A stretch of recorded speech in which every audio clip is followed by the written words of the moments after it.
Gravação iniciada. Bom dia a todos.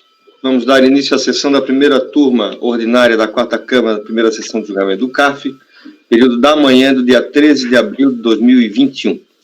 Estão presentes os conselheiros Cláudia Andrade Camerano, Daniel Ribeiro Silva, Carlos André Soares Nogueira, Luciano Yoshihara Arcanjo Zanin, Itamar Arthur Magalhães Alves Ruga, Letícia Domingues Costa Braga, André Severo Chaves e Luiz Augusto de Souza Gonçalves.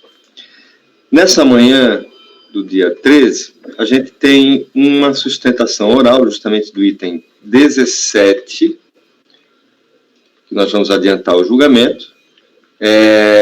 Relator Carlos André Soares Nogueira, recorrente, embargante Fazenda Nacional, interessado Transmagna Transportes e Eireli. Pediria o apoio que convocasse o patrono à sala de reunião, por gentileza. Ok, presidente, farei a convocação.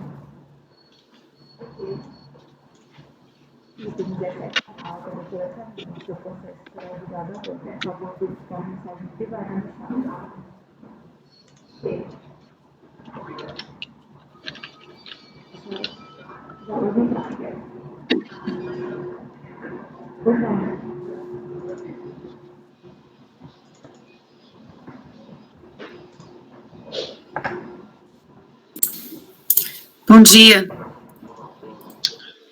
Bom dia, doutora Camila Gonçalves de Oliveira, OAB 15791, da Martinelli Advogados. Bom dia, doutora. Exatamente. Bom dia. Bom dia a todos. Muito bem. Vamos dar início, então, ao julgamento do item 17. Conselheiro Carlos André, com a palavra, o relator. Bom dia a todos, bom dia, patrona. Bom, presidente, aqui trata-se de embargos, né, apresentado pelo delegado da Receita Federal em Guarulhos, né, em face de uma decisão tomada por este colegiado no acórdão 1401-003-289. Ali, a matéria era um arbitramento, né, e que, na época, no primeiro julgamento, eu acabei votando e a turma acolheu. Nós rejeitamos, demos provimento ao recurso voluntário em razão da empresa, na época, de acordo com os elementos de prova que estavam nos autos, estar organizados sob a forma de Eireli. Na época, eu considerei que, no momento em que houve o arbitramento, no momento dos fatos geradores, ela, estando organizada sob a forma de Eireli, não estava obrigada ao SPED. Então, a fiscalização deveria ter intimado a apresentar a contabilidade, né? E não arbitrado com base na contabilidade que estava no SPED. Né? Muito bem. Então, está aí a ementa do acordo.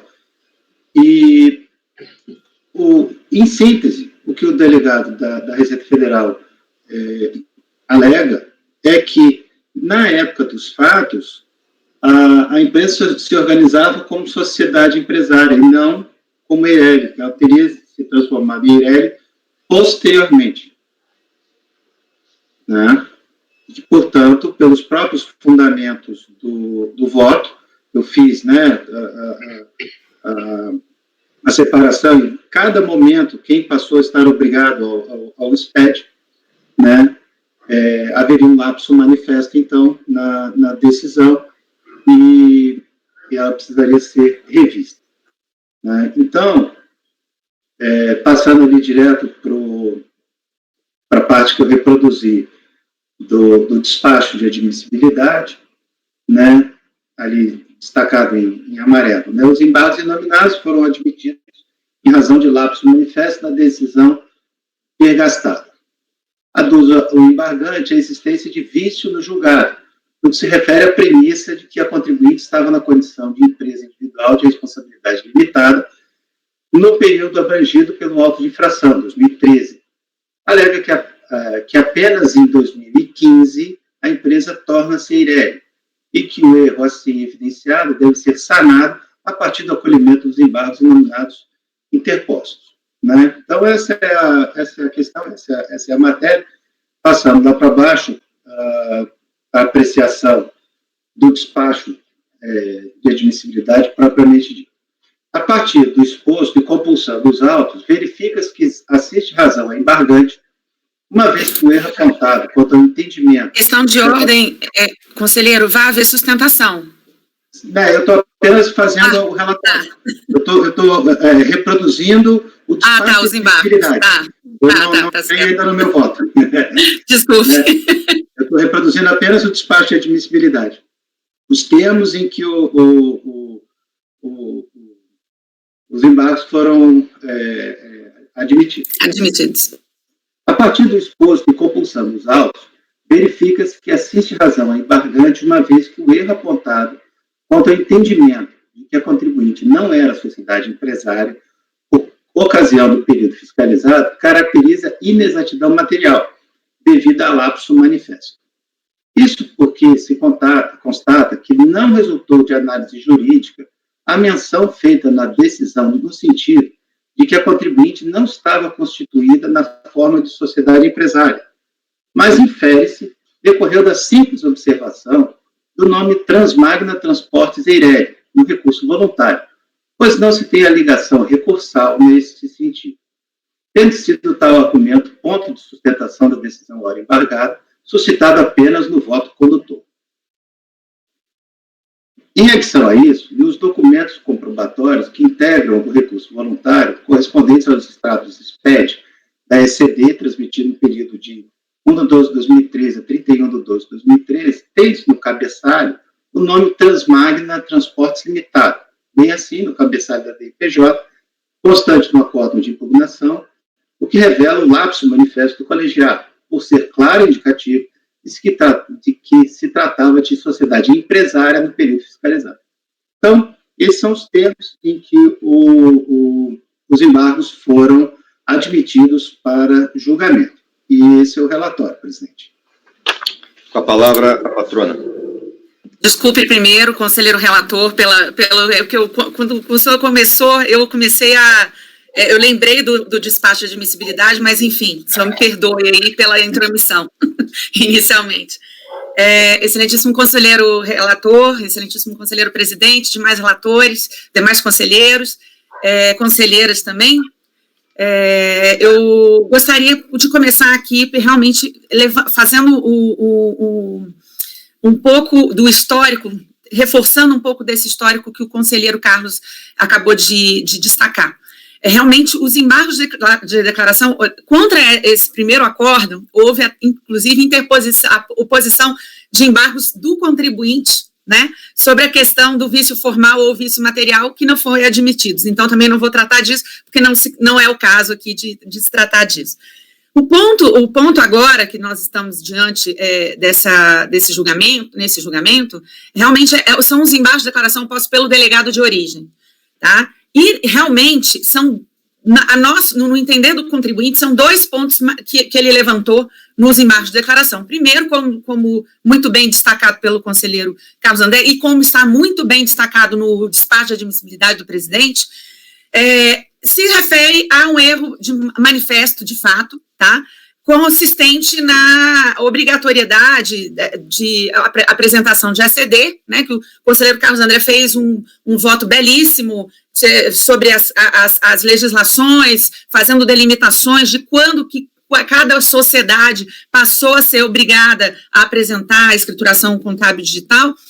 E, neste caso específico, realmente houve esse erro manifesto, nós não vamos nos manifestar sobre ele, e realmente a empresa, em 2013, que é o período objeto da autuação aqui, ela não era uma Eireli, ela virou uma Eireli em 2015.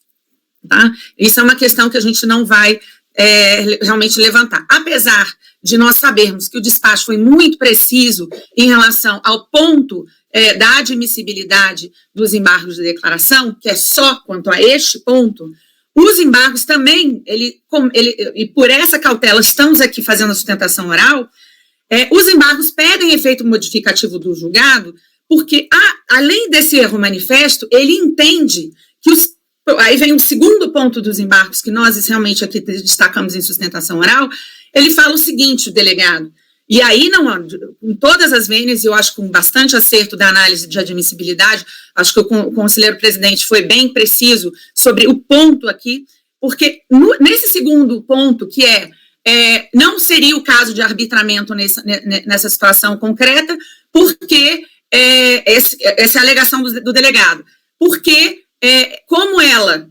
contribuinte, estava sujeito à apresentação de escrituração contábil digital, estava sujeito à SPED, eu não poderia, tá?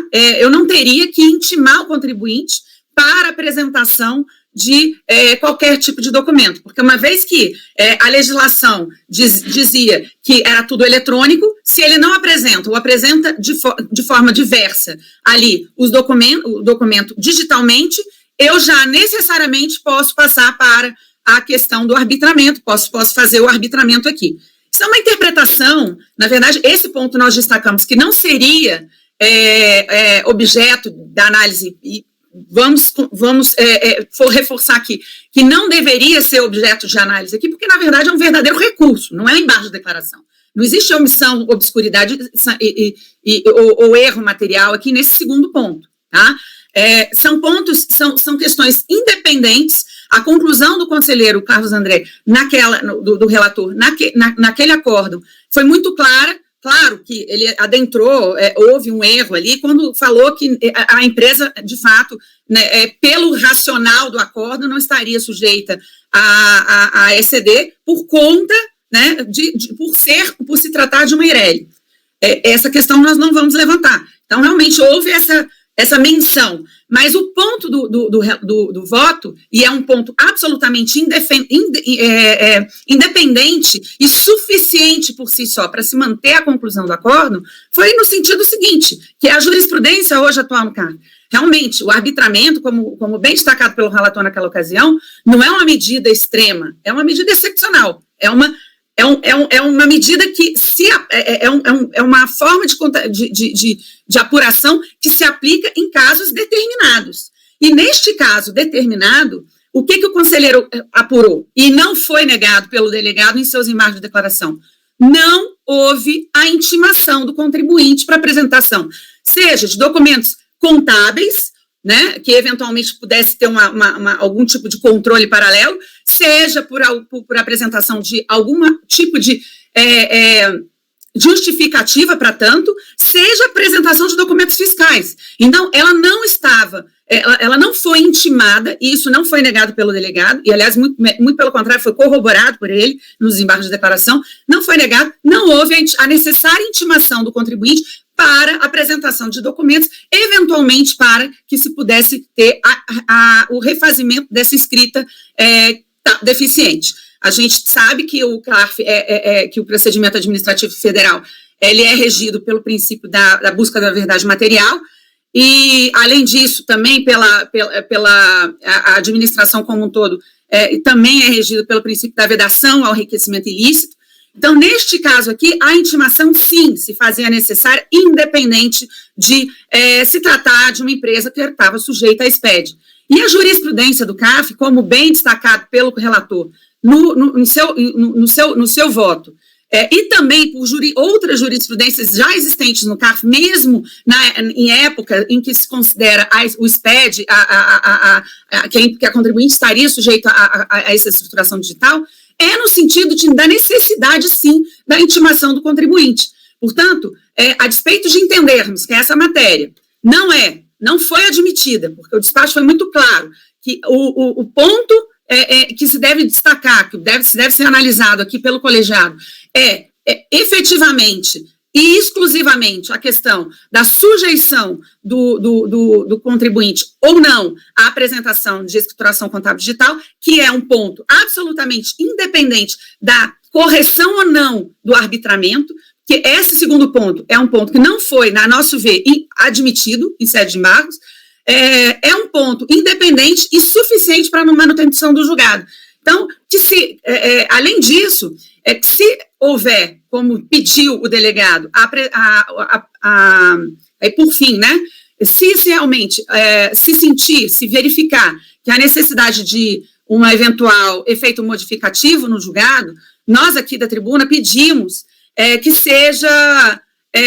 não seja concedido esse efeito modificativo, seja porque nós entendemos que, de fato, há fundamento autônomo e suficiente para a conclusão, né, para a conclusão a que chegou o conselheiro naquela ocasião, mas também porque não houve a necessária intimação do contribuinte nos autos para se manifestar sobre esses embargos. E pela aplicação subsidiária do CPC, seria necessária a intimação para, se houver realmente o acolhimento com efeito modificativo, que se houvesse essa intimação para a manifestação do contribuinte nesse caso. Com essas breves palavras, não vou tomar mais o tempo dos senhores, mas o ponto, vou resumir aqui, o ponto nós entendemos que os embargos de declaração do delegado, em relação à questão do erro manifesto, com relação ao momento em que a contribuinte se transformou em uma Meirelli, não vamos questionar, de fato houve um erro manifesto, e essa é uma questão que não temos elementos, não temos como impugnar, porque de fato, pelos documentos societários, isso é de fácil constatação, creio eu que o doutor Carlos já verificou isso. E pelo racional do voto embargado, nós entendemos que há de ser esclarecido esse ponto, sim. No entanto, o segundo ponto, que diz respeito à questão da incorreção formal do arbitramento, neste caso, não deve ser modificado, primeiro porque não se trata de nenhuma hipótese de cabimento de embargo de declaração, como muito bem destacado pelo presidente, que acolheu apenas e tão somente o primeiro argumento, o primeiro ponto dos embargos de declaração do delegado. E, por fim, caso se haja necessidade de atribuição de efeito modificativo do julgado, que se determine o retorno do processo à origem, para que haja manifestação por parte da contribuinte, porque não houve, nesse caso, não houve nenhuma intimação naquele momento para que se houvesse apresentação de manifestação com relação a esses embargos do delegado. É o que tínhamos a falar, doutor. Muito obrigada. Muito bem. Doutor Carlos. Bom, presidente, então, passando. Na verdade, eu já adianto que eu havia orientado meu voto no sentido de, primeiro, fazer uma diligência. Porque, veja, o lapso manifesto, ele não é tão manifesto assim. Né? Primeiro, eu vou só fazer uma breve digressão aqui sobre a questão da competência para interpor os embargos. Vocês vão me permitir. Veja, a interposição do embargo está previsto lá nos artigos 65 e 66 do RICAR, estão aí reproduzidos, né? Então, diante da hipótese normativa, é de se verificar que o delegado da Receita Federal do Brasil, em Guarulhos, seria competente para interpor os embargos. Doutor Carlos, só um minutinho. Deixa eu interromper, porque o doutor Daniel está com dificuldade. Acho que caiu o sistema dele, está tentando entrar de toda forma. Hein? Só um minutinho. Sim. Tá bem.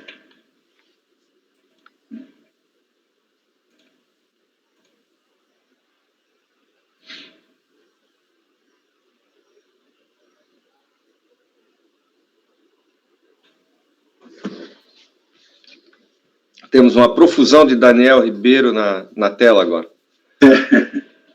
Estou contando 6. Aqui, para mim, só aparece um. Esse sistema, esse mês, está meio complexo, realmente. Para mim, aqui aparecem 6 também, mas todos com conexão perdida.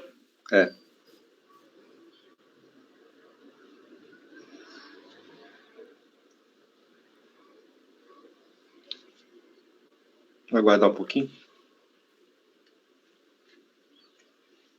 Estranho, né? Como é que pode de um mês para outro modificar tanto assim? Presidente, eu já tive casos em que eu tive que repetir a sustentação oral por conta do sistema. Faz parte. Eu acho que aconteceu algum problema no Chrome, porque ontem tiveram que reinstalar minha máquina inteira.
Mandei uma mensagem para ele, se ele não conseguir nessa próxima tentativa, para ele entrar pelo telefone, pelo menos para a gente encerrar esse julgamento desse processo aqui.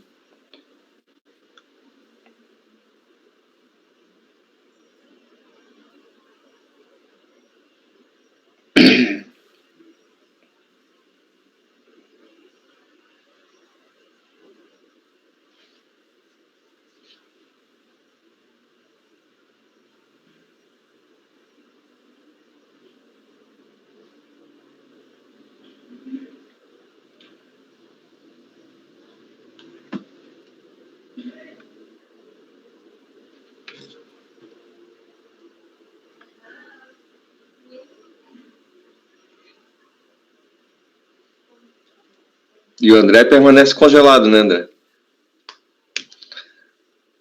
Que engraçado.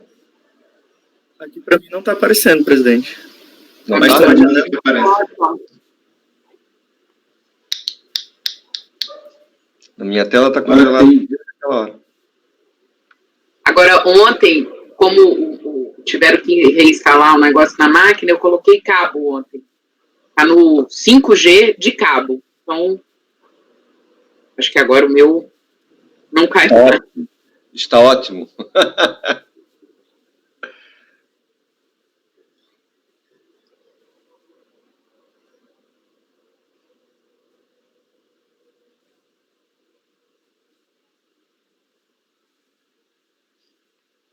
Mais um Daniel. Camerano, um Daniel já é difícil. Imagina 8 na tela, Camerano. Exatamente, senhor presidente. Ainda bem que está tudo preto aqui, a gente não vê 8 faces de Daniel aqui, né? Falando ao mesmo tempo, já pensou? Imagina. Nossa! 3, 6, 7, 8. 9 agora. 9. E aí, pessoal? Ah, entrou aí, ó. Tá dando um jeito. Reiniciei, fechei, abri, fiz tudo o que podia fazer e...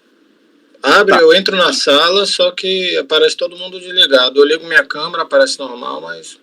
Você fica aí no celular, enquanto isso, desliga a máquina, tá? E inicia de novo. Mas a gente vai terminar primeiro esse julgamento, daí depois a gente vê como é que fica, tá?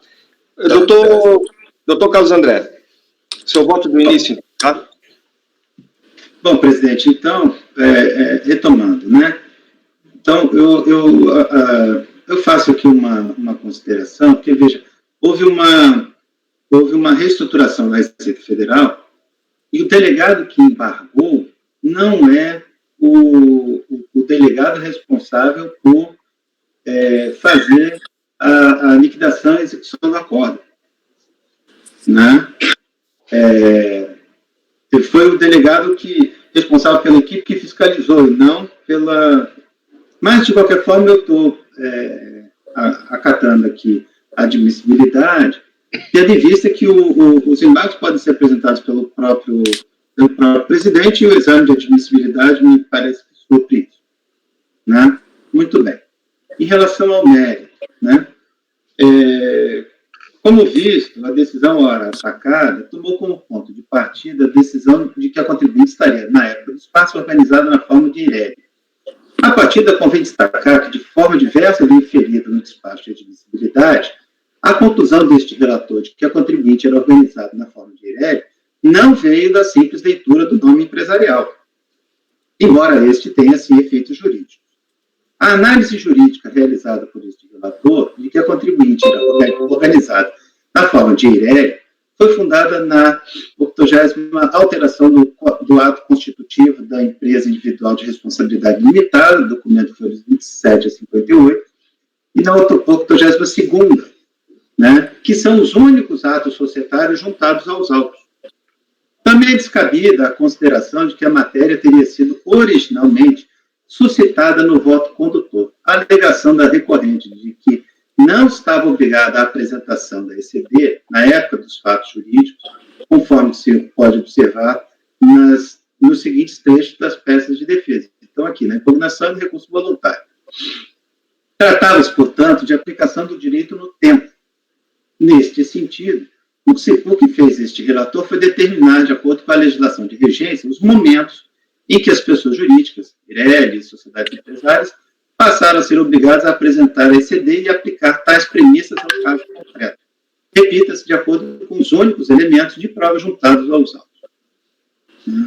Então, veja, o que está acontecendo aqui é que não havia nenhum elemento de prova nos autos que dissesse que, na época, ela não era Ireli.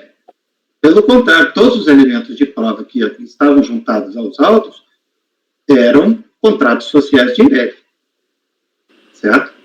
Então, o delegado alegou que ela não estava, e agora a patrona confirmou isso. Eu havia orientado o meu voto, como não havia nenhum elemento de prova, e apenas o cabeçalho da DIPJ ou da própria ECD, né, eu havia orientado o meu voto no sentido de baixar em diligência para que o delegado juntasse o contrato social que estava em vigor na época dos fatos geradores, para demonstrar que realmente ela era uma sociedade empresária naquele momento. Talvez isso, até em defesa, em razão da própria sustentação oral, talvez isso seja desnecessário nesse momento. E eu coloco isso para todos. Né? E aí, se superada essa questão, aí passamos à discussão, me parece, se os embargos, acolhida a questão da organização na forma de sociedade empresária, se terá ou não efeitos infringentes. Doutor Daniel. Presidente, me parece aqui, então, uma questão de ordem, que o despacho são 2 pontos realmente trazidos pelos embargos, tá? Mas me parece que o despacho de admissibilidade não analisou esse outro ponto a respeito da possibilidade do arbitramento diante da obrigatoriedade da ECD. Ele só fez a análise com toda a vênia, né? Foi um lapso, não foi errado, o presidente não erra, se equivoca. É verdade. Mas ele não enfrentou essa matéria dos embargos em despacho de admissibilidade. Então, não vejo que seria caso da gente fazer essa análise originária aqui. Ele só entra na questão do lapso do erro material a respeito da Ireli ou limitado.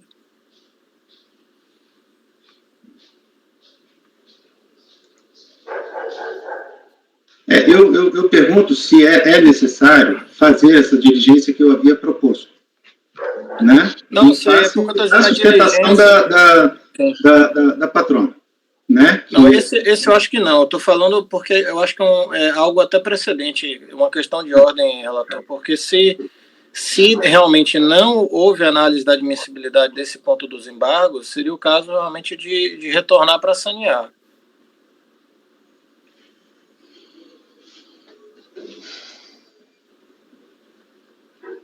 Pois é.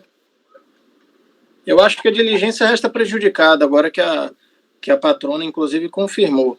Eu acho que a questão agora é saber, diante do fato dela estar obrigada a exceder ou não, se o fato dela não ter exceder já autorizaria a realização de arbitramento sem prévia intimação para apresentação de documentos. Esse é o ponto. Só que esse ponto não foi analisado no despacho de admissibilidade, porque ele alega a questão da contradição entre o fundamento e a decisão. Então, ele faz uma construção na medida em que, olha, ela não era Ireli, ela era limitada, então, se era limitada, ela estava obrigada a exceder. Então, se ela estava obrigada a exceder e ela não tinha exceder, eu não tinha por que intimar ela, porque ela não tem documentação. Então, podia arbitrar direto. Esse que é o ponto.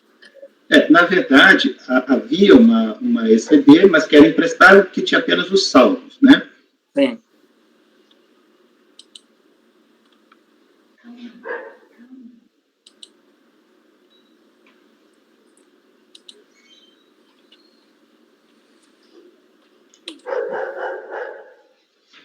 Talvez resolva, veja, a minha posição é que, embora eu tenha partido da suposição de que se organizava na forma de Eireli, né, me parece não, a mim, não altera a minha conclusão se disser que é uma sociedade empresária. É claro que, sendo uma Eireli, isso era mais evidente, porque ela sequer estaria obrigada a exceder, né? Mas, no caso, o meu entendimento é que a fiscalização deveria ter intimado, né? Feito pelo menos uma intimação para dar oportunidade à empresa de apresentar essa escrituração antes de partir para o arbitramento. Quer dizer, mesmo sendo uma sociedade empresária. Então, no mérito, a minha posição seria por acolher os embargos, em razão, né, da sustentação feita pela própria patrona, que reconheceu, né, que, na época, embora não conste nos autos, né, qualquer documento sobre isso, ela era organizada sob a forma de sociedade empresária, mas isso não altera o fato de que a fiscalização deveria ter feito a intimação e não fez. Bom, a primeira questão a ser resolvida, então, é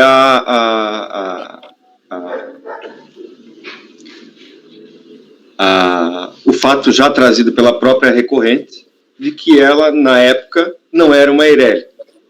Tá? Isso que a gente tem que decidir primeiro, conforme colocou o conselheiro relator. Né? Alguém tem alguma dúvida, algum comentário a fazer sobre esse ponto específico? A gente pode passar a votação nesse ponto? Ok. Doutor Camerano, considera superada essa questão? De ser Eireli ou não ser Eireli?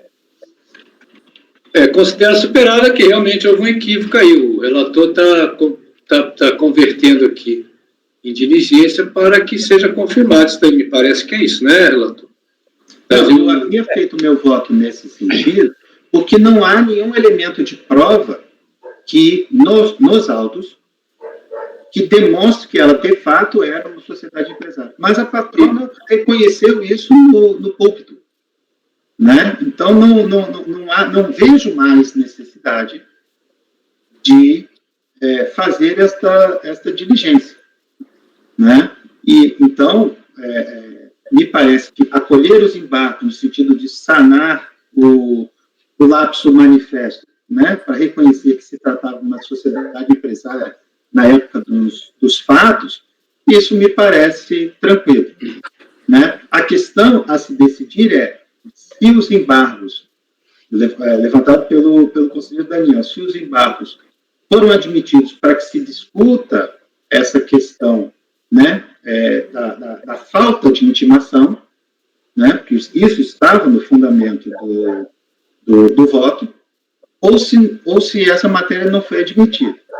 E eu já adianto que, se essa matéria for admitida, na minha posição, isso não altera o resultado do julgamento. O resultado do julgamento anterior foi no que sentido? Que eu não me lembro mais. Foi dar provimento ao recurso voluntário exatamente pela falta da intimação. Ah, perfeito. Então está ok. Então, eu acho que essa questão... partir do raciocínio de que ela era uma Eireli e não estava obrigada a escrituração contábil digital, a ECD. Né? Então, isso reforçava a necessidade da intimação. Certo. Agora ela é uma sociedade empresária. Naquele ano, ela isso, ela era uma sociedade empresária na época. De qualquer forma, diante do caso concreto, na minha opinião, a fiscalização deveria ter intimado para que ela apresentasse. Com certeza. A fiscalização não intimou. Então, o resultado daquele acordo não vai ser mudado, quanto ao mérito. No meu entendimento, não. Né? Mas tem uma questão preliminar levantada pelo conselheiro Daniel, é que se nós vamos adentrar a esta matéria ou não, porque este ponto não teria sido admitido pelo despacho de admissibilidade. Mas essa contradição não estaria aventada e que não foi, digamos assim, apreciada no despacho de admissibilidade, não estaria englobada naquela parte que foi admitida? Não. Não necessariamente. É uma não conclusão, necessariamente, porque não há uma vinculação. Me parece que o delegado achou isso, né? Quer dizer, se estivesse haveria uma contradição na decisão, né? Entre a fundamentação e o dispositivo, no momento em que se demonstra que a empresa, na época, se organizava sob a forma de sociedade empresária e não como EIRELI, né? Mas eu não vejo essa contradição. O fato de ser uma EIRELI apenas reforçava a necessidade da intimação, né? Mas não quer dizer que, por ser sociedade empresária, a fiscalização estaria dispensada da intimação, né? Então, essa é a questão.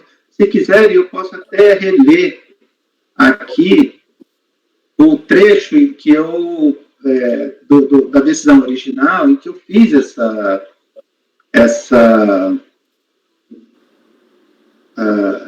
raciocínio, para facilitar, não sei se é necessário.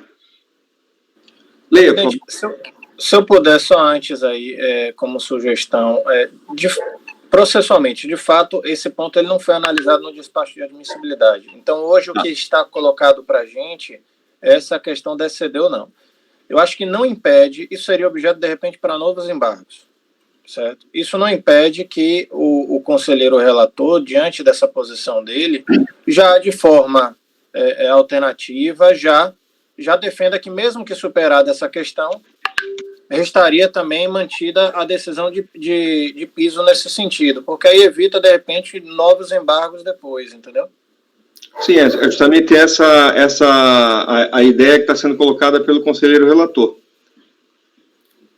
Minha manifestação também era nesse sentido, porque apesar de só ter sido admitida essa questão desse lapso de sociedade para EIRELI, o embargo feito pelo delegado foi no sentido de mudar o posicionamento com relação ao julgamento do mérito em si, né? Então, assim, eu acho que teria que sanar o lapso, mas ao mesmo tempo deixar claro que não teria efeitos infringentes, reforçando a questão da intimação, que não foram realizadas.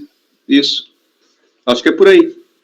Exatamente, foi por isso que eu fiz a indagação qual que seria a consequência no voto anterior. Então, realmente não vai haver mudança nenhuma no acordo anterior, porque faltou a intimação, independente do regime jurídico dela, da forma de composição societária dela, da empresa. E por conta dessa constatação, Camerano, você pode suprir essa falha do despacho de admissibilidade. Sim, com certeza. Sim, sim. Eu acho que é por aí. Esse é o... Diga. Vocês querem que eu leia o trecho do voto original, onde eu coloco essa questão da falta da intimação, para que fique... Só para que não reste nenhuma dúvida, então. Só para que não reste nenhuma dúvida. Por favor, leia. Ok. Bom, a aplicação da norma que autoriza o arbitramento do lucro deve ser ponderada entre dois elementos. Trata-se de medida que deve ser aplicada de forma residual, quando não for viável apurar os tributos de acordo com a opção do contribuinte, na forma e nos limites da norma de regência. 2. Uma vez configurada a hipótese, sua aplicação é obrigatória, não configurando norma discricionária. Veja-se que não se adota aqui a ideia de que o arbitramento seja medida extrema. Não configura punição ao sujeito passivo, não configura forma exagerada de apuração das bases de cálculo dos tributos. Trata-se de uma forma de apuração prevista em lei, que se coaduna com o princípio da verdade material, desde que aplicada de forma residual. Para suportar essa visão, é de se mencionar, por exemplo, que mesmo que o contribuinte tenha todos os documentos que suportam a contabilidade, a ausência de escrituração é suficiente para o arbitramento. Ora, em face do princípio de eficiência, descaberia exigir da fiscalização a reconstrução de toda a escrituração comercial do sujeito passivo. Tem o mesmo sentido a norma que autoriza o arbitramento, quando a escrituração não contiver toda a movimentação bancária. O arbitramento não é medida extrema, no sentido de que seja aplicável somente quando seja impossível apurar o lucro real. Mas há que se demonstrar que a apuração seja inviável, nos termos da lei. Assim, o exame da aplicação da norma de arbitramento do lucro deve ser tratado dentro da razoabilidade, como uma possibilidade residual, quando não for viável a apuração dos tributos, conforme a opção do sujeito passivo. No caso, como se viu, a contribuinte não estava obrigada à adoção da ECD. Aqui é que tem que mudar, né? Portanto, diante dos vícios da ECD, caberia à fiscalização verificar se esta possuía a contabilidade que permitisse apurar a base de cálculo de RPJ e contribuição conforme o lucro real. Né? Vejam que a questão da Sererelli é só uma questão de reforço do contexto, né? A intimação seria necessária para se verificar o requisito de aplicação residual do arbitramento, ou seja, para verificar se seria viável a apuração do lucro real. Né? Quer dizer, então vejam que aqui eu coloco de forma clara que a intimação ela era necessária. Né? Mais relevante no caso da Ireli, mas de qualquer forma, sem essa intimação, não se está diante da aplicação residual da norma do arbitramento. Então, essa é a minha posição. Me parece que mesmo acolhendo os embargos para suprir, né, esse lapso, não altera o fato de que não houve a intimação necessária para a aplicação da norma do arbitramento. Eu vou fazer uma proposta de decisão aqui, eu gostaria que vocês considerassem para que a gente passasse a votação, tá? Até para ver se o que eu estou colocando aqui está correto, tá ok? Então, o voto do relator seria no sentido de acolher os embargos, sem efeitos infringentes, tão somente para reconhecer o lapso manifesto do acordo recorrido, ao considerar que a contribuinte estava constituída na forma de Ireli à época dos fatos geradores objetos do auto de infração, nos termos do voto do relator. É isso? É isso. Então, eu passo a votação e aí no corpo do voto, conselheiro Carlos André, o senhor pode falar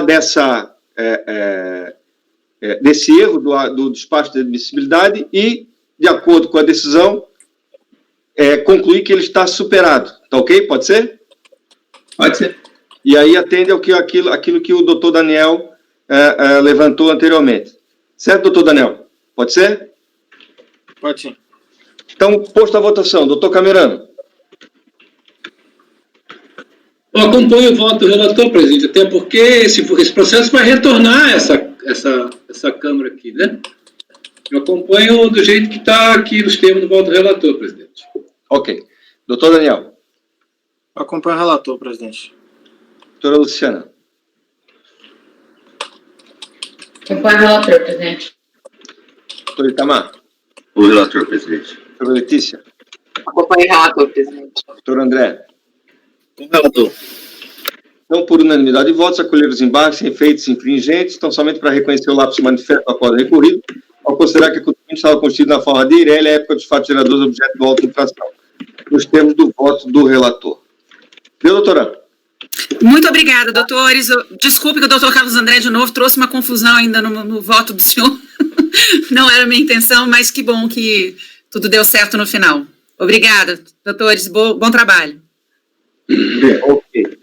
Eu vou pedir para o apoio interromper a gravação para que a gente possa entrar de novo na sala, tá? Porque nós estamos com 27 Daniéis aqui agora.